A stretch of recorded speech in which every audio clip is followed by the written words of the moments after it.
నమస్తే. ప్రపంచవ్యాప్తంగా మీడియాలో అనేకమైన మార్పులు వచ్చాయి. సోషల్ మీడియా ప్రభావం చాలా విస్తృతంగా వ్యాపించింది.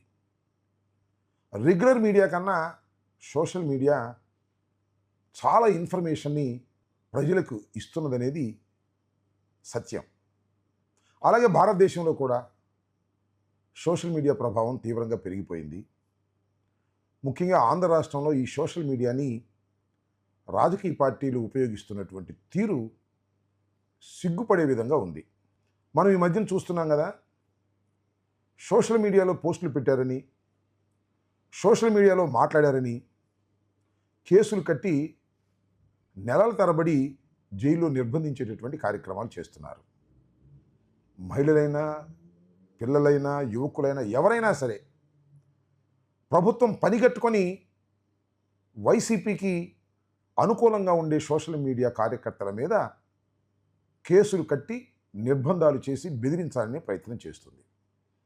ఒక అంశం అలా ఉంటే, రెండో అంశం వైఎస్ఆర్ కాంగ్రెస్ పార్టీని దూషించేటటువంటి సోషల్ మీడియాని, దూషించేటటువంటి వ్యక్తుల్ని, జగన్మోహన్ రెడ్డి గారిని, వారి కుటుంబ సభ్యుల్ని, వైఎస్ఆర్ కాంగ్రెస్ పార్టీకి చెందినటువంటి నాయకుల్ని ఇష్టం వచ్చినట్టుగా బూతులు తిట్టినా కూడా వారి మీద యాక్షన్ ఉండలేదు. కంప్లైంట్ చేసినా యాక్షన్ ఉండటం లేదు. ఈ రకమైన విచక్షణతో ఇవాళ ప్రభుత్వం పనిచేస్తుంది. ఒక విషయాన్ని ఇక్కడ మీరు గుర్తించవలసింది ఏంటంటే, అసలు సోషల్ మీడియాలో ఒక వర్గాన్ని తెలుగుదేశం పార్టీనే పెంచి పోషిస్తుంది. ఉదాహరణకి లోకేష్ గారు, మనం చూస్తున్నాం కదా, ఈ మధ్యకాలంలో సీమరాజా అనేటువంటి వ్యక్తి, అదేవిధంగా ఆయన పేరేదో ఉంది, కిరా కార్పి, వీళ్ళిద్దరూ చాలా విస్తృతంగా బూతులు తిట్టేస్తున్నారు భయంకరంగా. సీమరాజు అయితే తను తానుగా వైసీపీగా పోల్చుకుని, వైసీపీ లీడర్గా మాట్లాడుకుని, ఆయనే వైసీపీ కండువా వేసుకొని వైసీపీని, జగన్మోహన్ రెడ్డి గారిని, వైఎస్ఆర్ కాంగ్రెస్ పార్టీ నాయకుల్ని, నన్ను, రోజమ్మని, ఇట్లా ఎవరుంటే వాళ్ళని భయంకరంగా తిట్టేటటువంటి కార్యక్రమం చేస్తున్నారు. ఈ కిరా కార్పి, అతని చరిత్ర ఏంటో నాకు తెలియటం అంటే I don't know the background, but అతను మన టీవీలో జబర్దస్త్ షోలో అతను ప్రాముఖ్యత సంతరించుకున్నాడు. Is a professional. ఆ ప్రొఫెషనల్గా ఉండతను ఇవాళ టీవీలోకి వచ్చి వైఎస్ఆర్ కాంగ్రెస్ పార్టీని, జగన్మోహన్ రెడ్డి గారిని, మాబోటి నాయకుల్ని విస్తృతంగా ఏది పడితే అది తిట్టేటటువంటి కార్యక్రమం చేస్తున్నారు. సరే, వీళ్ళకి ఏమిటి బలం అని అనుకుంటున్నారు కదా, ఈ బలం అంతా నారా లోకేష్ గారు. నారా లోకేష్ గారు సృష్టించినటువంటి వ్యక్తులే వీరిద్దరు కూడా. వారికి పెట్టుబడి పెట్టేది ఆయనే, ఆయన స్క్రిప్ట్ పంపించేది ఆయనే, ఆ స్క్రిప్ట్ ప్రకారం వీళ్ళు దూషణ భూషణలు చేయటం, వారి మీద కేసులు పెట్టినా, వారి మీద కంప్లైంట్స్ ఇచ్చినా ఏ విధమైన యాక్షన్ తీసుకోరు. ఎందుకంటే నారా లోకేష్ గారి పోషణలో వీరంతా ఈ కార్యక్రమం చేస్తున్నారు కాబట్టి. ఈ సీమరాజా అనే వ్యక్తి మీద నేను 12వ నెల, పోయిన సంవత్సరం 12వ నెల డిసెంబర్ 6వ తారీఖున నేను పట్టాపురం పోలీస్ స్టేషన్లో ఒక కంప్లైంట్ ఇచ్చాను. ఈ కంప్లైంటు ఏమీ యాక్షన్ తీసుకోలేదు, రిజిస్టర్ కూడా చేయలేదు.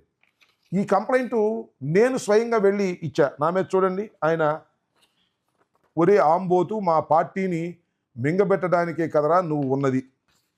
సీమరాజు సంచలన వ్యాఖ్యలు. మింగబెట్టడం అంటే మింగబెట్టడం కాదు, దానికి ఒక బూతు పదం యాడ్ చేస్తాడనమాట. మింగటం అంటే అది ఒక బూతు పదం. సరే, ఇది చూడండి, సుకంజనను వదిలేసి నా వెనక పడ్డాడు Ambati Rambabu, I love you Raja. ఇవన్నీ కూడా ఇలాంటి చాలా ఉన్నాయి. ఇవన్నీ నా మీద వాళ్ళు చేసినటువంటివి, జగన్మోహన్ రెడ్డి గారి మీద చేసినటువంటివి. ఇవన్నీ కూడా అంబటిపై కొత్త కేసు. వివరాల కోసం సీమరాజు విశ్లేషణ చూడండి. ఇవన్నీ ఐ హ్యావ్ గివెన్ కంప్లైంట్తో పాటు నేను వాళ్ళ దగ్గర నుంచి రిసీట్ కూడా తీసుకున్నా. తర్వాత ప్రొసీడ్ కాలేదు. సరే, పని ఒత్తిడి వల్ల ప్రొసీడ్ కాలేదనుకోండి, డెఫినెట్గా ఇవాళ ప్రొసీడ్ కావాల్సినటువంటి పరిస్థితి ఏర్పడుతుంది. దీని మీద రేపు మళ్ళా వచ్చేసి సవాళ్ళు విసురుతాడు ఆ సీమరాజు అనేటువంటి వ్యక్తి. సరే, వాళ్ళతో రోజు నిత్యం నేను తగాదా పడేటువంటి టైం కూడా నాకు లేదు. దాంతోపాటు కిరాక్ ఆర్పి నేను మన కృష్ణవేణిని అరెస్ట్ చేసిన సందర్భంలో ఆమె సోషల్ మీడియాలో పెట్టినటువంటి పోస్ట్ మీద ఆమెను అరెస్ట్ చేసి నిర్బంధించిన సందర్భంలో ఆమెను పలకరించి వచ్చినప్పుడు ఈ కిరాక్ ఆర్పి ఇష్టం వచ్చినట్టుగా మాట్లాడుతుంటే అతని మీద యాక్షన్ తీసుకోవటం లేదనేటువంటి మాట మాట్లాడితే మళ్ళా ఏబిఎన్లోనూ దేనిలోనూ ఇష్టం వచ్చినట్టుగా మాట్లాడారు. వీళ్ళిద్దరికీ మన నారా లోకేష్ గారు ఆశీస్సులు, వారి పోషణలు, దానితో పాటు ఏబిఎన్, TV5 ప్రసారాలు దానిలోనే మాట్లాడుతూ ఉంటారు అనుకోండి. ఇది ఎంతవరకు సమంజసం అనేది విఘ్నులైనటువంటి రాష్ట్ర ప్రజలు ఆలోచించాల్సినటువంటి అవసరం ఉంది. ఈ కిరాక్ ఆర్పి మీద ఇంతవరకు నేను కంప్లైంట్ ఇవ్వలేదు. నేను అంతకుముందు కొంతమంది మీద కంప్లైంట్ ఇచ్చాను. వెంగళరావు అని ఘర్షణ టీవీ అని ఉంది, అతని మీద నేను కంప్లైంట్ ఇస్తే దాన్ని రిజిస్టర్ చేశారు 4/1/2025 క్రైమ్ నెంబర్ 9/25 అనే దాని మీద పట్టాపురం పోలీస్ స్టేషన్లో రిజిస్టర్ చేసి నాకు ఇచ్చారు. దీని మీద నేను హైకోర్టులో కూడా ఉంది, ఇంకా కొన్ని కేసులు రిజిస్టర్ చేయలేదనేటువంటి ఉద్దేశంతో అది కూడా కోర్టులో పెండింగ్లో ఉంది. దాని మీద నేను స్వయంగా ఆర్గ్యుమెంట్స్ చెప్పడానికి ప్రయత్నం చేస్తున్నాను. అలాగే ఈ కిరాక్ ఆర్పి అనే వ్యక్తి మీద సరే ఏదో ఇది స్మాల్ మ్యాన్ అంటే మళ్ళీ ఆయన కోపం వస్తుంది, చాలా బిగ్ మ్యానో స్మాల్ మ్యానో తెలియదు, కానీ ఒక జబర్దస్త్ షోలో యాక్ట్ చేసేటటువంటి ఒక ప్రొఫెషనల్ని నారా లోకేష్ గారు తీసుకొచ్చి ఇవాళ వైసీపీ నాయకుల్ని, జగన్మోహన్ రెడ్డి గారిని, అలాగే వారి కుటుంబ సభ్యుల్ని ఇష్టం వచ్చినట్టుగా, ముఖ్యంగా రోజా గారిని ఇష్టం వచ్చినట్టుగా తిట్టేటటువంటి కార్యక్రమానికి ఉపయోగిస్తూ ఉన్నారు. ఇది చాలా దుర్మార్గమైనటువంటి విషయం. ఇక్కడ నేను చెప్పదలుచుకుంది ఏంటంటే ఈ కిరాక్ ఆర్పికి కానీ లేదా మన సీమరాజాకి కానీ, అయ్యా మీరు ఒకటి గుర్తుపెట్టుకోండి, చేబ్రోలు కిరణ్ ఉన్నాడు కదా, ఆయనకి ఏ గతి పెట్టింది? మీకన్నా ఎక్కువగానే పోషించాడు నారా లోకేష్ గారు. అది చాలా చిన్న కుటుంబం పాపం. చేబ్రోలు కిరణ్ నేను విచారణ చేశాను, అతను రామన్నపేటలో ఉంటారు పాపం. వెరీ స్మాల్ కుటుంబం. వారి తండ్రి గారు సుమారుగా 15-20 సంవత్సరాల నుంచి మంచం మీదే ఉన్నాడు. ఆయన చేబ్రోలు నాగేశ్వరరావు, వారి తల్లి వెంకటరత్నం. చాలా చౌదరి కుటుంబం, చాలా చిన్న కుటుంబం, నిత్యం గడవనటువంటి కుటుంబం. వారి తల్లిగారు టైలర్ దగ్గర కాజాలు కుట్టేటటువంటి పనిలో ఉంటుంది. పేద కుటుంబం కదా, అతనేమో చిన్న కుర్రోడు కూడా, మరి బహుశా పెళ్ళి కూడా కాలేదనుకుంటాను. ఇన్మెచ్యూర్డ్, పెద్దగా మెచ్యూర్డ్ కాల. వాడిని పట్టుకున్నాడు లోకేష్. ఎందుకంటే వాడు అద్భుతంగా తిడతాడు, అగ్లీగా మాట్లాడతాడు. సరే, అద్భుతంగా తిడతాడు, అగ్లీగా మాట్లాడతాడు కాబట్టి అతని మీద మనం ఏం కోపం పెట్టుకోవాల్సిన అవసరం లేదు, ఎందుకంటే అతను మాట్లాడించేది లోకేష్. అయితే కాస్త ముదిరింది కేసు. భారతమ్మ గారిని అసభ్యంగా తిట్టిన తర్వాత లోకం అంతా ఒకసారి విరుచుకుపడింది. మన సోషల్ మీడియా విరుచుకుపడింది, అదేవిధంగా న్యూట్రల్గా ఉండే సోషల్ మీడియా కూడా ఏమిటి అన్యాయం, ఐటీడీపీలో ఉన్నటువంటి వ్యక్తి ఈ విధంగా మాట్లాడితే ఏమిటి అనేటువంటి ప్రశ్న వచ్చినప్పుడు ఇమీడియట్గా చంద్రబాబు నాయుడు గారు, లోకేష్ గారు రంగంలోకి దిగి అరెస్ట్ చేసి లోపల పెట్టేశారు. లోపలే ఉన్నాడు. నేను ఇక్కడ ఏమంటానంటే, పాపం ఆ చేబ్రోలు కిరణ్ అనేవాడు ఒక అమాయకుడు, ఒక స్మాల్ కుటుంబంలో పుట్టినటువంటి వ్యక్తి. వాడు మాట్లాడినటువంటి ప్రతి మాటకి రెస్పాన్సిబిలిటీ నారా లోకేష్ తప్ప వాడు కాదంటాను. ఎందుకంటే ఏదో డబ్బులు ఇస్తేనో, జీవనం గడవకో, తండ్రిని పోషించుకోవడానికో మీ ఐటీడీపీలో చేరి మీ ప్రోత్సాహంతో పనిచేశాడు. వాడిని బలి చేసి పారేశారు. నేను ఇక్కడ ఒక విషయం చెప్పాలి మీకు. మీరు ఇంటర్లాకిజం అని ఒకటి ఉంది. ఒక బొమ్మను చేతిలో పట్టుకొని ఇలా ఎలా గుర్తుంటే ఆ బొమ్మ మాట్లాడుతూ ఉంటుంది, కానీ ఆ బొమ్మ మాట్లాడదు, వీడే మాట్లాడతాడు. Hi, hello sir. నేను మాట్లాడలేదు సార్, మాట్లాడుతున్నారు. నేనే మాట్లాడలేదు అనుకుంటున్నాను, నువ్వే మాట్లాడలేదు. నేను మాట్లాడుతున్నాను కదా. 20 years. నా ఏజ్ ఎంత అడగలేదేంటి? సరే, నీ ఏజ్ ఎంత? 16. Any time 16. అందరికి ఒకసారి నమస్కారం చెప్పు. ఎంతమంది ఉంటారు? ఎంతమంది? ఒకసారి నమస్కారం చెప్పాలి. ఎంతమంది ఉంటారు అని అంటున్నారు. మన దేశంలో జనాభా తెలుసా నీకు? 140 కోట్లు. వాళ్ళందరికీ నమస్కారం చెప్పాలి, అందరికీ నమస్కారం చెప్పాలి. నాకు అంత టైం లేదు. నీకు అంత టైం లేదు. అందరికీ ఒక్కసారి నమస్కారం చెప్పి, నేను ఒక్కసారి చెప్తే 100 సార్లు చెప్పినట్టయ్యా, ఒక్కసారి చెప్తే 100 సార్లు చెప్పిన. అవునయ్యా, అది సూపర్ స్టార్ రజనీకాంత్ గారి డైలాగ్. ఆయనకి నేనే ఇచ్చానమ్మో. దట్ ఈజ్ ఒక టైప్ ఆఫ్ ఇంటర్లాకిజం అనే విద్య.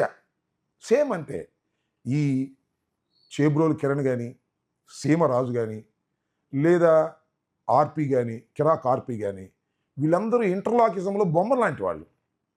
వీళ్ళు మాటలు వీరివి కావు, నారా లోకేష్వి. నారా లోకేష్ గారు పంపించిన స్క్రిప్ట్తో వీరు మాట్లాడతారు. ఆ బొమ్మను శిక్షిస్తే ఏమవుతుంది చెప్పండి?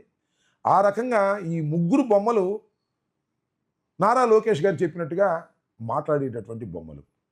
చేబ్రోలు కిరణ్ అనే ఒక అమాయకుడిని రెచ్చగొట్టి ఐటీడీపీలో చేర్చుకొని వాడి చేత ఇష్టం వచ్చినట్టు బూతులు తిట్టించి, నేను అడుగుతా ఉన్నా, భారతమ్మ గారు తిట్టినప్పుడు అరెస్ట్ చేయటం ఏంటి? అంతకుముందే చాలామంది తిట్టాడు వాడు, భయంకరంగా తిట్టాడు. కాకపోతే భారతమ్మ గారు తిట్టిన తర్వాత ఒక ప్రశ్న వచ్చింది, చంద్రబాబు నాయుడు గారు భార్యని అంటే అప్పుడు యాక్షన్ తీసుకోలేదు, ఇప్పుడు జగన్మోహన్ రెడ్డి గారి భార్యనంటే యాక్షన్ తీసుకోవడానికి ప్రయత్నం చేశారు, యాక్షన్ తీసుకున్నారు, చాలా గొప్ప ప్రభుత్వం ఇది అని చెప్పుకోవడానికి వాడిని బలి చేశారు తప్ప వాడిని పెంచింది పోషించింది మీరే కదా. సేమ్ టు సేమ్ అంటే ఈ కిరాక్ ఆర్పి కానీ సీమరాజు కానీ ఇలాగే వాళ్ళని కూడా త్వరలో బలి చేస్తారు.